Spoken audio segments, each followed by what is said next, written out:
Itatanong ko po kung sa pagganib namin ng misis ko sa Iglesia ng Diyos, ang dating daan, kung kailangan pa akong mabaptize dahil marami ng beses na nabautismuhan na po kami sa iba't ibang reliyon.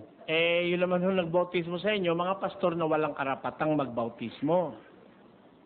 Walang karapatan ho. Alam niyo ba kung sino may karapatang bumautismo o magbaptize? Pakinggan niyo sa 28:19 ng Mateo. Dahil dito magsiyaon nga kayo at gawin ninyong mga alagad ang lahat ng mga bansa, na sila'y inyong bautismuhan sa pangalan ng Ama at ng Anak at ng Espiritu Santo, na ituro ninyo sa kanila na kanilang ganapin ang lahat ng mga bagay na iniutos ko sa inyo. Bautismuhan niyo sila sa pangalan ng Ama, ng Anak, ng Espiritu Santo, at ituro niyo sa kanilang ganapin lahat ng utos ko sa inyo.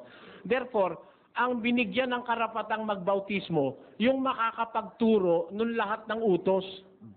Tanong ko sa inyo, doon ho ba sa mga pinanggalingan yung mga relihiyon na ituro sa inyo yung lahat ng utos ng Diyos? Sagot siguro, hindi. Sa naririnig ko po sa inyo, yung narinig ko sa inyo, hindi ko pa narinig sa... Ayun. Makatwid, walang karapatan yung nagbautismo sa inyo. Dahil ang may karapatan ng bumautismo, yung makakapagturo ng lahat ng aral ni Kristo. Buo ang ibig sabihin. Doon ka papabautismo. Doon sa makapagtuturo ng lahat ng aral ni Kristo. Kung hindi naman sila nagtuturo ng lahat ng aral, hindi sila qualified magbautismo. Therefore, wala pong kwenta sa Diyos yung bautismong iginawa nila sa inyo. Kung ganun po, kahit na may mga certificate of water baptism mo kami, di baliwala po yan. Baliwala po yun. Ang katunayan baliwala yun eh. Ayoko na lang kung ituloy, baka mamaya masaktan ko kayo. Oh. Kasi ang katunayang walang kakwenta yun, baliwala. Kasi pagka nabautismo ang kanong tamang bautismo, may kasunod pa yun eh. Alam niyo kung ano yung kasunod?